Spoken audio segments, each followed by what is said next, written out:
Hi viewers, welcome back to our channel Joy of delights. ఈరోజు Sunday special మా ఇంట్లో రొయ్యల వేపుడు. చారు, పప్పు చారు, రసం లేదా ఏదైనా పప్పులోకి సైడ్ డిష్గా ఇది బెస్ట్ కాంబినేషన్. ఒకసారి తప్పకుండా ట్రై చేయండి. అలానే మీలో ఎంతమందికి రొయ్యల ఫ్లేవర్ అంటే ఇష్టమో నాకు కమెంట్ చేయండి. నేను ఇక్కడ ముందుగా శుభ్రం చేసుకున్న 1 kg రొయ్యలను తీసుకున్నాను. అందులో తగినంత పసుపు, ఉప్పు వేసి కలిపి పక్కన పెట్టుకున్నాను.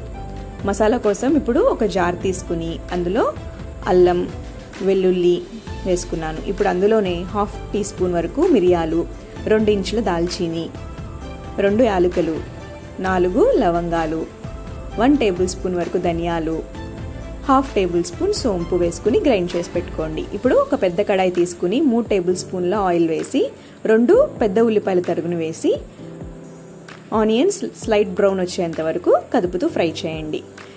ఆనియన్స్ లైట్ బ్రౌన్ వచ్చిన తర్వాత మనం ఆల్రెడీ పేస్ట్ చేసుకున్న మసాలా వేసి కదుపుతూ అడుగంటకుండా ఆయిల్ అంతా కూడా పైకి తేలేంత వరకు ఫ్రై చేసుకోండి. ఇలా ఆయిల్ అంతా పైకి తేలిన తర్వాత 2 టేబుల్ స్పూన్ల కారం వేసుకోండి. ఒకసారి కారం కూడా 1 నిమిషం పాటు ఫ్రై చేసి గుప్పెడు కరివేపాకు రెబ్బల్ని కూడా వేసి ఫ్రై చేసుకోండి.